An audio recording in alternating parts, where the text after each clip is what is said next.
बच्चों, आज जो है उसी पाठ में चलते हुए आगे बढ़ते हुए श्रद्धामन जयशंकर प्रसाद की रचना है।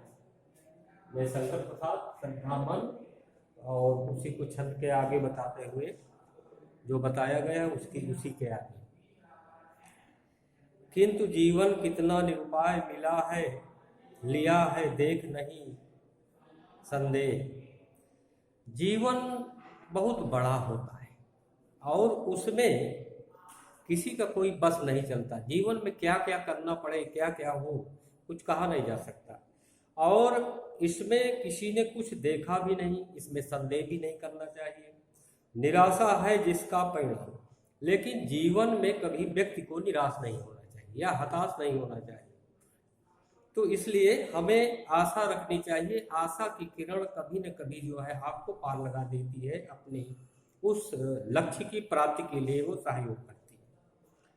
सफलता का वो कल्पित गेय, कहने का भाव ये है कि जिस प्रकार व्यक्ति के जीवन में निराशाएं आती हैं और निराशाएं आती है, व्यक्ति घबरा कर बैठ जाए, कोई काम ना करे, काम न करे, कई बार इसमें कुछ नहीं होगा, ये सब बेकार है।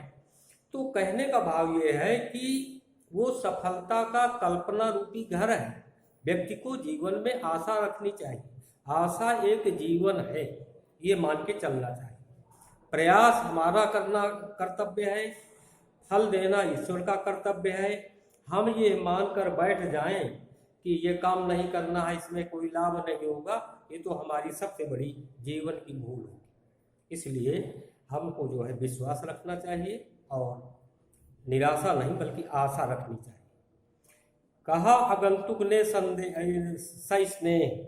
इसके बाद श्रद्धालु जी ने मन से बड़े स्नेह से, बड़े प्रेम से कहा, अरे तुम इतने हुए अधीर, आप इतने बेचैन व्याकुल क्यों हो रहे हैं? हार बैठे जीवन का दाम, जीवन को आप हार गए।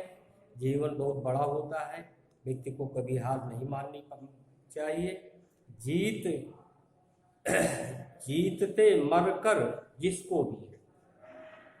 अखाड़े में जितने पहलवान लड़ने जाते हैं सब थोड़े विजयी होते हैं, विजयी तो एक होता है ना, लेकिन वो पहलवान तो होते हैं, वो अपना निश्चित काम करते हैं ना। कभी कभी उनका समय आता है और पहलवान बने रहते हैं, जीत हासिल करते हैं।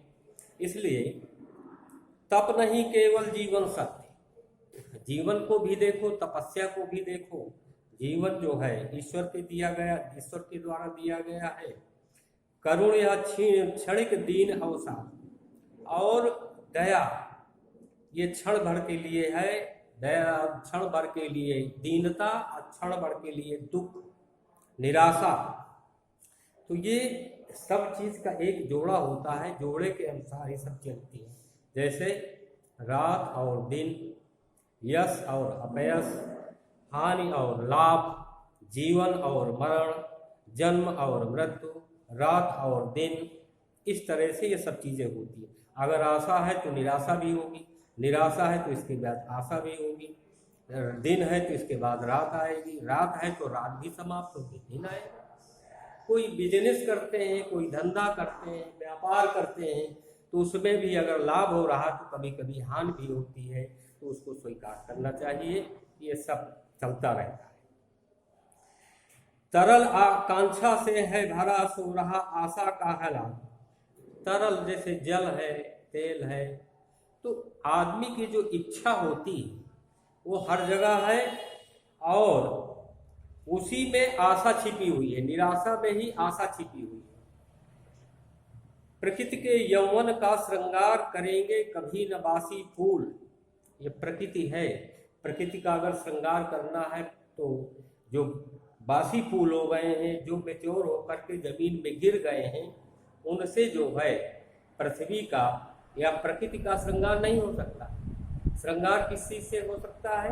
नए पुष्पों से। तो व्यक्ति के अंदर भी नए विचार होनी चाहिए। बड़ी अच्छी बात लिखी हुई है कि यदि हमारे विचार वासी हो जाएंगे, हमारे विचार बुझाए हुए हो जाएंगे, तो हम जीवन में आगे नहीं बढ़ सकते हैं। जीवन में आगे बढ़ने के लिए अपने विचारों को तरोताजा रखना है, हमेशा ये करना है। मिलेंगे गुरु जाकर अतिशीघ्र। बासी फूल जो हो गए वो अपने पौधे से गिर करके मिट्टी में जा करके मिल जाएंगे। उसी प्रकार मनुष्य का जीवन हो जाएगा। तो आगे बढ़ने के लिए हमें निरंतर प्रयास करना चाहिए। उत्सुक है उनकी धूल, एक तुम यह विस्तृत भूखंड, प्रकृति वैभव से भरा अमन। संसार में केवल दो लोग बचे थे, मनु जी और श्रद्धा जी। तो श्रद्धा जी कह रही हैं ये पृथ्वी बहुत बड़ी है और इस पृथ्वी में केवल अकेले तुम हो और ये प्रकृति वैभव, प्रकृति की वैभव सुंदरता से सब चीजें प्रकृति में भरी हुई।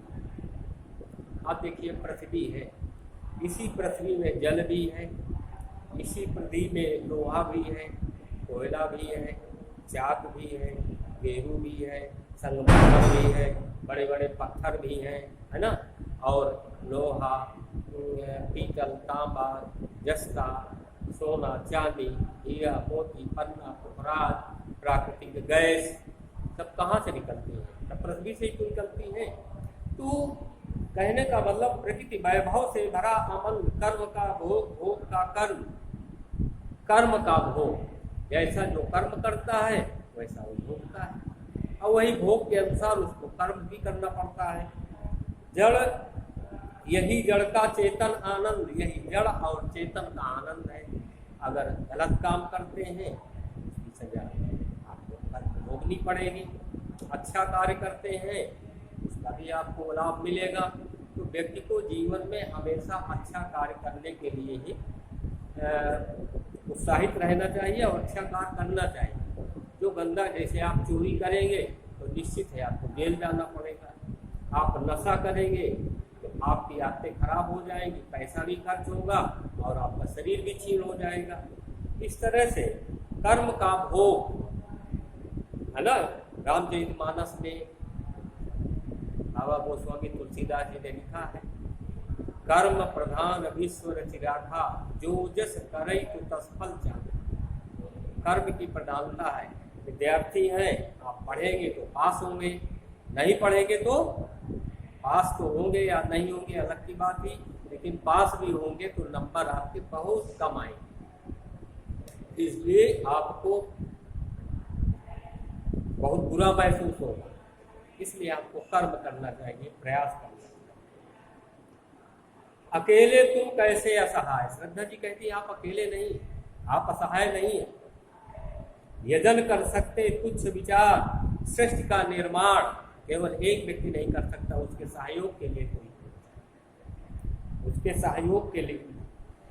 तपस्वी आकर्षण से हीन, आप तपस्वी हैं लेकिन आपका आकर्षण कहाँ गया, आपकी सुंदरता कहाँ गई। कर सके नहीं आत्मविस्तार, आज तक आप अपना विस्तार नहीं कर सके कि आपको क्या करना है क्या नहीं करना। समर्पण वो सेवा का साथ, और आज से ये भावना हो जाए इनके अंदर कि मुझे सेवा करनी है। अहिंसा परमो धर्मा, परम धर्म करना है, किसी की हिंसा नहीं करनी, सबकी सेवा करनी। इस प्रकार से मनसा वाचा कर, मन से, वाणी से, कर्म से, धन से, सब प्रकार से सहायता करें। और सजल संसित का एक पतवार, सजल जल से परिपूर्ण संसित संसार रूपी जो समुद्र है, इसमें आप पतवार बन के, नौका बन करके आए। तो आज से यह जीवन उत्सर्ग, आज से हम नया जीवन प्रारंभ करते हैं, आज से जीने की नया जीवन प्रारंभ कर देंगे। इसी पत्तल में विकट विकार, और जो पिछले विकार है हमारे अंदर, उनको सब अपने पृथ्वी या इसी पैर के नीचे उनको कुचल देंगे, दबा। बनो संस्कृत के मूल रहस्य, इस संसार के आप जो है एक जड़ बन जाओ, एक मूल कारण बन जाओ, एक रहस्य बन जाओ। तुम्हीं से फैलेगी वो बेल और मनुष्य की वो बेल। जैसे एक पेड़ छोटा सा लगा, बीज बोया जाता है, उसके बाद वो अंकुरित हुआ, धीरे धीरे उसकी शाखाएं काफी दूर तक जैसे बेल है वो चढ़ती है। इसी प्रकार मनुष्य जो है बढ़ेंगे, संपूर्ण संसार में होंगे। विश्व भर सौरभ से भर जाए, संपूर्ण विश्व में मानव जो है रहेंगे और अपने अच्छे कार्य के द्वारा सबको आविर्भूत करेंगे। सुमन के खेलो सुंदर खेल और या तुम सुनते नहीं। मंदिर श्रद्धा जी कहती हैं विधाता ने आपको मांगलिक वरदान दिया है, शुभ वरदान दिया है, शक्तिशाली हो विजयी बनो, शक्तिशाली हो और विजयी बनो, विजय प्राप्त करो। विश्व में गूंज रहा जयगान, संपूर्ण विश्व में जय घोष गूंज रहा है, डरो मत अरे अमृत संतान, यानी तुम अमृत संतान हो।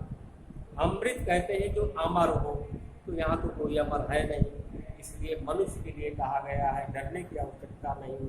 अग्रसर है मंगलमय वृद्धि, जैसे जैसे आगे बढ़े हुए तो वैसे वैसे मंगल होगा और वृद्धि होगी। ये अमृत जो कहा गया अमरता के लिए, तो अगर उस दृष्टि से देखा जाए गीता की दृष्टि से, तो व्यक्ति की जीवन में कभी मृत्यु नहीं होती। क्यों?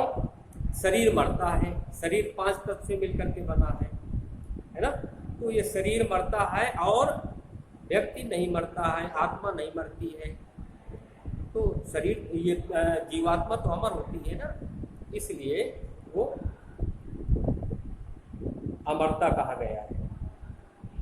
पूर्ण आकर्षण जीवन केंद्र किसी आवे की सकल समृद्धि, और जीवन का जो केंद्र है वो आकर्षण है, सब लोग आकर्षित होंगे और संपूर्ण समृद्धि जो है आपके पास खुद आ जाएगी, आपको कहीं जाने की आवश्यकता नहीं है।